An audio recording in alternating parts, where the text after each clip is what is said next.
ప్రార్థన చేసాము. మరి ప్రభువా రేపు మాత్రం వర్షం రాకూడదు నాయన, వచ్చేవాళ్ళు రారు, ఇక్కడ మాకు ఇబ్బంది అని వంటలు చేయటానికి అని చెప్పి ఆ నైట్ అల్లా మరి ప్రార్థన చేసుకుంటానే ఉన్నాం. దేవుడు నిజంగా గొప్ప దేవుడు అండి. మరి తెల్లారి వర్షం లేకుండా ఉంటే నేను సాక్ష్యం చెబుతాను ప్రభు అని అనుకున్నాను. మరి నిజంగా దేవుడు మరి చక్కగా తెల్లారేసరికి వాన లేకోకుండా ఇచ్చి మరి అందరినీ కూడా తీసుకొచ్చాడండి. మరి నాయన పుట్టినరోజు ఘనంగా జరిగించుకున్నావు ప్రభు, నీ పుట్టినరోజు పండుగని మరి నీకు ఎన్నో వేలాది కోట్లాది స్థుతులు అయ్యా తండ్రి. మరి ఇదే నా చిన్న సాక్ష్యం మా గురించి, మా కుటుంబం గురించి. దేవుడు ఈ సంవత్సరం అంతా కూడా దేవుడు ఎంతగానో మమ్మల్ని, మా పిల్లల్ని, సంఘాన్ని, సంఘ బిడ్డలని, అమ్మగారు ప్రయాణంలో కూడా ఎంతగానో తోడుగా ఉన్నాడండి. దేవుని స్తోత్రం. ఇదే నా అయినా దేవుడిని బట్టి దేవుడే ఉన్నాడని ఎంతగానో నిలబడ్డాము. మరి కాలం ముందు పండుగ రోజు కూడా మరి నైట్ మేము ప్రయాణం రావడానికి మరి సాతాను ఎంతగానో ఆ బిడ్డలో మరి అభ్యంతరపరిచి వెళ్ళటానికి వెళ్ళలేదు. మళ్ళీ వెళ్తే పొద్దున్నే రావద్దని ఎంతగానో అభ్యంతరపరిచాడు. మేమైతే ధైర్యంగానే ఉన్నాం, దేవుడే ఉన్నాడని చెప్పి ధైర్యంగా ఉండి సరే పొద్దునకి అదే సమాధానం అవుద్దని చెప్పి అమ్మగారు ఫోన్ చేసి సూర్య నేను కూడా రెడీ అయ్యి ఆగిపోయాము. మరి 3ంటికి ఆనే లేపి మరి సూర్యని లేక మరి రెడీ 3 అయిపోయిందని లేపి మమ్మల్ని తీసుకొచ్చి దింపెళ్ళాడు. మరి అలాగే ఉదయకాలం కూడా తను వస్తాడో రాడని ఎంతో టెన్షన్ పడ్డాము. అయినా దేవుడిని బట్టి మేము సంతోషంగానే ఉన్నాము. మేమైతే ఏ బాధ పడలేదు, దిగులు పడలేదు, దేవుడే తీసుకొస్తాడని. మరి ఆ బిడ్డ అయితే మరి తర్వాత భోజన సమయానికి మరి ఆ బిడ్డ వచ్చాడు. ఆ రోజంతా కూడా మమ్మల్ని సంతోషంగానే ఉంచాడు. దేవుడి గొప్ప కార్యం చేశారు.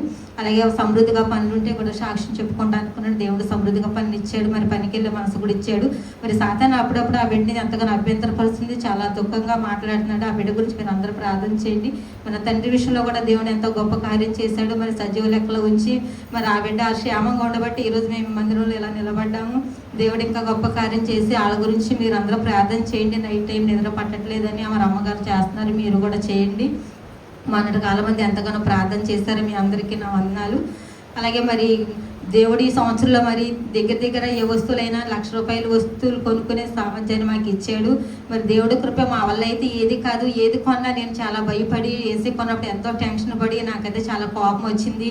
మరి అమ్మగారు ఎందుకు నీవు అంత భయపడతావని చెప్పినప్పుడు నేను ఊరుకున్నాను. అసలు అది ఎలా తీరిందో కూడా మాకే తెలియదు.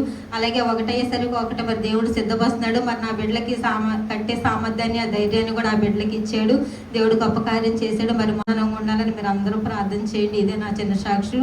దేవుడు దీవించిన అమ్మగారికి నా వందనాలు, మీ అందరికీ నా వందనాలు. నేను చెప్పే సాక్ష్యం ఏంటంటే ఈ సంవత్సరం అంతా దేవుడు మమ్మల్ని ఎంతగానో కాపాడి ఆయన రెక్కల కింద భద్రపరుచుకున్నాడు. నాకు రక్షణ భాగ్యాన్ని ఇచ్చాడు. నా కూతురి వివాహం కూడా ఘనంగా జరిపించాడు. మరి నా కూతురు జరిగిన విషయంలో మరి అసలు అప్పుడున్న సిచ్యువేషన్లో అయితే అసలు ఏం చేయాలో అసలు ఏమీ తెలియలేదు. దేవుడు ఉండబట్టి ఎంతో ధైర్యంగా ఇప్పుడు కూడా ధైర్యంగానే ఉంటున్నాము. మళ్ళీ మొన్నటి కాలమందు మా ఇంట్లో కోటం జరుగుద్దని నేను అస్సలు అనుకోలేదు. మరి లక్కీని హాస్పిటల్ తీసుకెళ్ళాలి, మరి నా ఇంట్లో కోటం జరగాలి, ఏం చేయాలో అర్థం కావట్లేదు. మరి ఈయన అడిగాను, పోనీ ఎక్కడన్నా తీసుకురా డబ్బులు ఇద్దామంటే ఈయనేమో ఉన్న డబ్బులతో లక్కీని హాస్పిటల్ చూపిద్దాంలే, అసలు ఈ సంవత్సరం పెట్టించుకోవద్దు కోటం మనం అని అన్నాడు. అన్నప్పుడు నాకు అసలు ఎంతో బాధేసి ఏడ్చాను. మరి ఆ నైటు వచ్చి క్రిస్మస్ ముందు నైట్ వచ్చి ఈ బుజ్జమ్మ ఆంటీ కూడా చెప్పి ఆంటీ ఇలా జరిగింది ఏం చేయాలో అర్థం కాదని ఆ నైట్ అల్లా మరి ఏడ్చి బుజ్జమ్మ ఆంటీ అంది మరి ప్రేయర్ చేసుకో దేవుడే ఉన్నాడు అంది. ఆ నైట్ అంటే అసలు నాకు నిద్ర పడుతున్నారు. 2 రోజుల నుంచి ఓ టెన్షన్. అందరి ఇళ్లలో కోటాలు జరుగుతున్నాయి. మరి నా బిడ్డ వివాహం ఘనంగా జరిపించాడు. మరి నాకు రక్షణ భాగ్యాన్ని ఇచ్చాడు దేవుడు. మరి నేనేం చేయను, ఉన్న డబ్బులు మరి లెక్కి హాస్పిటల్కే తీసుకెళ్ళా. మరి కోటని పట్టించుకోగా ఏంటని నా భర్త మరి వద్దంటున్నాడు. మరి అందరి వల్ల జరుగుతుంది కోట అని నేను అస్సలు 2 రోజుల నుంచి నిద్ర పడట్లేదు, పగలా రేత్రి కూడా. మరి ఆ రోజు వచ్చి క్రిస్మస్ ముందు రోజు వచ్చి చాలా చెప్పి ఏడ్చి నేను ఆ రోజు ప్రేయర్ చేసుకున్నాను. ప్రభువా మరి నీ చిత్తమైతే ఏదో విధంగా 2 మానే కాదు, 2 ఘనంగా జరగాలి. మరి అమ్మగారు మాట చెప్పారు, మన కష్టార్జితాన్ని మరి మనం ఎత్తిపెట్టి ప్రార్థన చేసినప్పుడు దేవుడికి అసాధ్యమైందంటే ఏదీ లేదని చెప్పారు. నాకు ఆ మాట గుర్తుకొచ్చి మరి ప్రభువా నా దగ్గర అయితే ఈ ధనమే ఉంది, మరి ఈ ధనాన్ని మరి నా బిడ్డ హాస్పిటల్కి మా ఇంట్లో ప్రేయర్కి సరిపోవాలి అని నేను ఎంతగానో ఎత్తిపెట్టి ఆ ధనాన్ని మరి నేను ప్రేయర్ చేసుకోవడం జరిగింది. నేను నువ్వే ఉండవని ధైర్యంగా ఉన్నాను. మరి ఆ రోజు ఈరోజు అమ్మగారు అన్నారు, మరి ఈరోజు ఏమో అలసిపోతాం కదా, మరి క్రిస్మస్ రోజు మరి తర్వాత ఏమో కోటాలు పెట్టుకోవడానికి అవకాశం లేదు, టైం చాలదు అన్నారు. అయితే నా భర్త ఏమో వద్దన్నాడు. ఏంటి ప్రభా ఇలా ఆగిపోతాయి ఏంటని ఒకటే టెన్షన్. మరి ఆ సాయంత్రం అమ్మగారిని అడిగినప్పుడు చెప్తాలే తర్వాత చెప్తాను అంటున్నారు. కానీ నేనైతే టెన్షన్తోనే ఉన్నా. అమ్మగారి దగ్గరే కూర్చున్నా 5 వరకు. సరే ప్రశాంతి నేను ఫోన్ చేస్తానులే అన్నప్పుడు నేను ఇంటికి వెళ్ళా. ప్రభువా మరి ఎలా అయినా నా ఇంట్లో ఇవాళ కూటం జరగాలి. ఎప్పుడు మరి విజయవాడ వాళ్ళు గుడివాడ వాళ్ళు నా కూటానికి అందరూ ఉంటున్నారు కదా, ఈసారి కూడా మరి ఏం చేస్తావో నాకైతే తెలియదు. నా బిడ్డ హాస్పిటల్కైనా కాదు కానీ నీ కూటం నా ఇంట్లో జరగాల్సింది ఈ సంవత్సరం. ఆగితాకి వీలు లేదు, సాతాన్ని అడ్డుపడతాకి వీలు లేదు అని నేను ఇంటికి వెళ్ళి అసలు బాగా టెన్షన్గా ఉన్నాను. అప్పుడు అమ్మగారు ఎప్పుడు ఫోన్ చేస్తారా, ఏం చెప్తారా, మళ్ళీ ఈరోజు తప్పితే మళ్ళీ పెట్టించుకోవడానికి కుదరదు, ఆగిపోద్దేమో, ఇదేంటి ఇలా జరిగిందని టెన్షన్తో ఉన్నాను. మరి అమ్మగారు 5:30 ఫోన్ చేసి మరి ప్రశాంతి ఏం చేద్దామని అంటే, మరి అమ్మ మీరు ఎలా అంటే అలాగే అని నేను చెప్పాను. సరే ప్రశాంతి మరి టిఫిన్ కింద తీసుకురండి, టిఫిన్ కింద పెట్టేస్తామని అన్నారు. అమ్మయ్య అనిపించి నాకు ప్రశాంతత. అప్పుడు వచ్చి వెంటనే హేమంత్ని పంపించి కేకు మేము టిఫిన్ పిండే తెచ్చామండి. అసలు 600 కూడా అవ్వలేదు అసలు ప్రేయర్కి. మరి అమ్మగారు వాళ్ళు ఇక్కడ మిగిలిన అన్నీ మా ఇంటికి తెచ్చారు.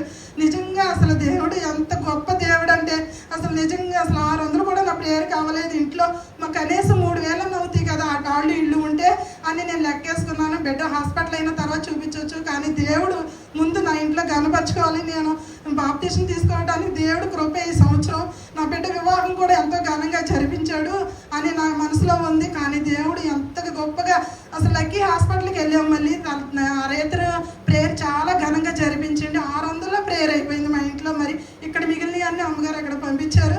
అసలు అనుకోని రీతిగా జరిగింది మా ఇంట్లో ప్రేయర్ మాత్రం ఆ నైట్.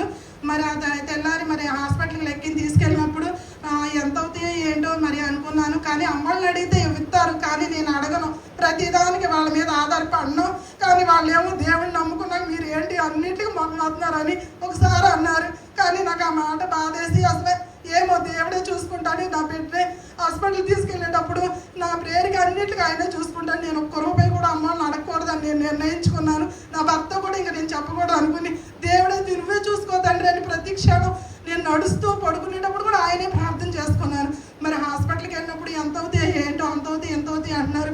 ప్రభువా మరి మీరు తోడుండి ఏమాత్రం ఖర్చు అవ్వకుండా మరి మేము ఉన్న ధనంలో తిరిగి రావాలని నేను ప్రేయర్ చేసుకుని అమ్మగారితో కూడా ప్రేయర్ చేయించుకుని వెళ్ళాము. మరి వెళ్ళినాక వాళ్ళు 15 రోజులకి మందులు ఇచ్చారు. మళ్ళీ స్టార్టింగ్ అయితే ఇవ్వాలి 15 రోజుల తర్వాత రెండమ్మని అన్నారు. కానీ ప్రేయర్కి హాస్పిటల్కి కలిపి 2000 కూడా అవ్వలేదండి. దేవుడు ఎంత గొప్ప కార్యం చేస్తాడో అసలు నేను సాలదు అనుకున్న ధనాన్ని మరి ఇంకా మిగిల్చాడు నాకు డబ్బులు. మళ్ళీ హాస్పిటల్కి మళ్ళీ 15 రోజులకి వెళ్ళే ధనాన్ని కూడా మరి నాకు ముందే ఇచ్చాడు. మరి నేను అమ్మోళ్ళని అడగనప్పుడు అమ్మోళ్ళే నువ్వు ఫస్ట్ సారి హాస్పిటల్ తీసుకువెళ్తున్నావు కదా నీ దగ్గర ఉంచుకోమని అమ్మోళ్ళు కూడా ఇచ్చారంట. మరి అసలు దేవుడు ఎంత అద్భుతంగా నేను పడ్డ టెన్షన్లో నిజంగా దేవుడు నన్ను చూశాడు. ఇక్కడ ఎంతగానో ఇలా నైట్ ముందు రోజు వచ్చి ఏడ్చి ఏంటి నా పరిస్థితి, అసలు ప్రేయరు ఆకూడదు, బిడ్డ హాస్పిటల్కి ఆకూడదు అని నేను పడ్డ టెన్షన్ ఆ దేవుడికి తెలుసు. అసలు అంత టెన్షన్ పడ్డాను. కానీ అసలు అమ్మగారు ఎత్తిపెట్టి ప్రార్థన చేయమన్నప్పుడు ఎంత గొప్ప కార్యం జరిగిందంటే మా జీవితంలో అసలు నిజంగా నమ్మలేకపోతున్నాను నేను ఈరోజు కూడా. మరి లక్కీ తల్లి బిడ్డ క్షేమంగా ఉండాలి, రేపు టెస్టుల్లో స్టాండింగ్లో ఎటువంటి తేడా లేకుండా అంతా నార్మల్గా ఉండాలి, వెళ్ళినప్పుడల్లా తక్కువ ధనం అవ్వాలి అని మీరు అందరూ లక్కీ గురించి మరి ఆ బిడ్డ చైన్ గురించి మీ అందరూ ప్రేయర్ చేస్తూ ఉండండి. మరి నా బిడ్డ రక్షణలో కూడా రావాలి, నా భర్త నా బిడ్డల రక్షణలోకి రావాలని మీ అందరూ ప్రేయర్ చేయండి. ఇదే నా చిన్న సాక్ష్యం. దేవుడు దీవించును గాక. మా చెల్లి మనవడికి ఒక సంబంధం కుదురుతుంది, ఆ పిల్లే ఖాయం అవ్వాలని ప్రార్థనలో పెట్టించక్క అని నాకు ఫోన్ చేసింది. మరి అమ్మగారు అందరికీ చెప్పి ప్రార్థన చేయించారు. ఆ సంబంధం అయితే 3 నెలల మట్టి నలుగుతుందంట. వీళ్ళకుండా ఆస్తి ఆడకు సాగుతలేదు. మాకైతే ఆ పిల్ల మీదే ఉంది, ఆ పిల్ల అయితేనే బాగుంటుందని ఉంది, మాకు ప్రార్థనలో పెట్టించమంది. మరి ఆ అమ్మగారు అందరితో చెప్పి ప్రార్థన చేయించారు. అమ్మగారి ప్రార్థన వల్ల మీ అందరి ప్రార్థన వల్ల మరి మనం బుధవారం ఇక్కడ ప్రార్థనలో పెట్టాము. మరి అక్కడ శనివారం నాడు ఆ పిల్ల కుదిరిందంట. అప్పుడు సాక్ష్యం చెప్పమంది. మళ్ళీ మా చెల్లి వచ్చి సాక్ష్యం చెప్పుకొని కానిపించుకుంటాను అనుకుంది. మరి దేవుడు గొప్ప మేలు చేశాడు. ఇదే నా చిన్న సాక్ష్యం. దేవుడు ఘనంగా జరిగితే నేను సాక్ష్యం చెప్పుకుంటా ప్రభు అనుకున్నాను. అలాగే దేవుడు అనుకోని రీతిగా ఘనంగా జరిగించాడు. అలాగే వంటల విషయంలో కూడా మక్కైతే అసలు వంట రాదు, అలాగే చేస్తుంది కొంచెం. అలాగే మక్కైతే ఏం చేయలేదంట. వాళ్ళ ఫ్రెండ్స్ అందరూ వచ్చి హెల్ప్ చేశారంట. కేవలం దేవుడి కృప బట్టి జరిగింది. అలాగే నాకు ఎగ్జామ్స్ జరుగుతుంది శనివారం నుంచి. నేనైతే మొన్న మొత్తం 2 days ఇక్కడే ఉన్నాను. అంతకుముందేమో ఒక రోజు ఉంటుంది కదా, ఆ రోజు చదువుకోవచ్చు అని చెప్పి అసలు బుక్స్ అయితే ఏం తీయలేదు. ఆ రోజేమో ఫుల్గా అలసిపోయి ముందు రోజు అంతా ఇక్కడ ఉండి ఫుల్గా పడుకున్నాను మొత్తం డే మొత్తం. ఇంకా సాయంత్రం లేచి బుక్ తీసేసి నాకు ఏం చదవాలో కూడా తెలియట్లేదు. ఇంకా భయం వేసింది. మిడ్ కూడా కాదు సెమ్ము. ఆగిపోయితేమో సబ్జెక్టు అసలు నేను ఎలా రాస్తానా అని చెప్పి భయం వేసింది. కానీ ప్రే చేసుకుని అమ్మగారికి చెప్తే ఏం టెన్షన్ పడమాక ప్రే చేసుకోవాలన్నారు. అలాగే ప్రే చేసుకుని వెళ్ళినప్పుడు ఎగ్జామ్ అయితే నేను బాగా రాశానండి. అలాగే నాకు వరుసగా కంటిన్యూస్గా ప్రేయరు, మరి నెక్స్ట్ డేనే ఎగ్జామ్స్ ఉన్నాయి. ఈ 4 రోజులు కూడా అలాగే ఉన్నాయి. మీరు అందరు నా కోసం ప్రార్థన చేయండి. ఇదే నా చిన్న సాక్ష్యం. దేవుడి దీవించును గాక.